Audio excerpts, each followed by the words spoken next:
States has imposed sanctions on several Chinese firms for supplying missile-applicable items to Pakistan.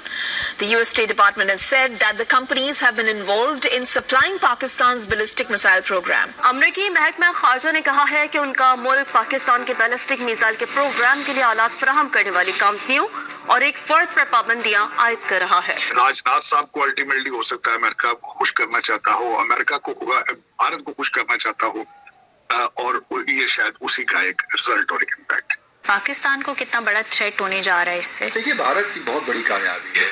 और पाकिस्तान की? पाकिस्तान की बात करते हैं, पहले जरा भारत की कामयाबी की तो बात कर लें। खास तौर पर Beijing research institute of automation formation building industry को एग्जीक्यूटिव ऑर्डर के तहत पाबंदी के लिए नामजद कर रहा है, जो बड़े पैमाने पर तबाही फैलाने वाले हथियारों और उनकी तरसील में मुलविस है। अगर ये वाली ट्रेड यूक्रेन के साथ हो, इसराइल के साथ हो, फिर तो ठीक है, और यही ट्रेड जो है वो अगर चीन और पाकिस्तान की हो, चीन और रशिया की हो, तो वो इलीगल है और उस रिजीम की वायलेशन है। आपको पता है कि ये पाकिस्तान की बर्बादी की रेसिपी है।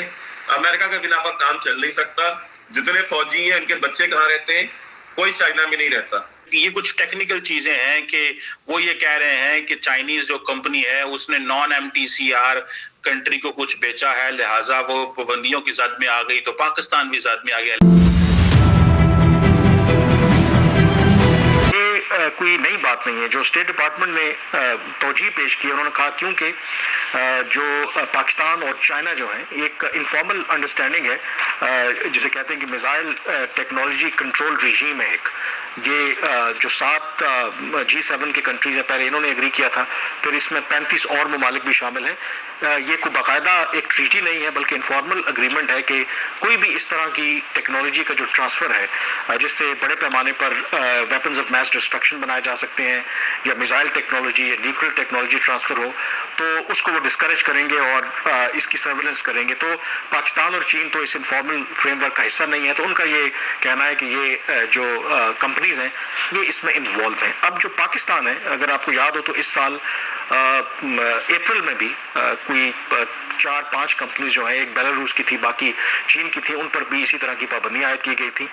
अब जो पाकिस्तान है वो ये कहता है कि ये एक पॉलिटिकल मूव है, और कभी भी हमने माजी में भी कहा अमेरिका ने इस तरह के कभी कोई शवायद पेश नहीं किए, और फिर उनके डबल स्टैंडर्ड्स भी हैं कि खुद अमेरिका एक तरफ तो इस तरह की बात करता है कि वेपन्स ऑफ मैस डिस्ट्रक्शन नहीं देने चाहिए, और दूसरी तरफ अपने इत्तेहादियों को वो इस तरह की टेक्नोलॉजी फ्राहम करता है। बल्कि उसकी जो लेटेस्ट एग्जांपल है, जो यूक्रेन के अंदर अभी टेंशन चल रही है कि यूक्रेन ने ये इल्ज़ाम अब रशिया ने लगाया है कि जो यूके जो है उनको जो मिसाइल प्रोवाइड कर रहा है कि वो उन्होंने इस्तेमाल किए हैं, और रशियन प्रेसिडेंट ने ये थ्रेटन किया है कि अगर अब ये लॉन्ग रेंज मिसाइल जो अमेरिका और बाकी मगरबी ममालिक प्रोवाइड करते हैं यूक्रेन को, अगर वो इस्तेमाल करेंगे रशिया के खिलाफ, तो फिर हम उसका बदला लेंगे। तो डबल स्टैंडर्ड तो हैं कि एक तरफ तो आप दो के पाकिस्तान डिनाई करता है कि इस तरह की हमारी कोई अरेंजमेंट है,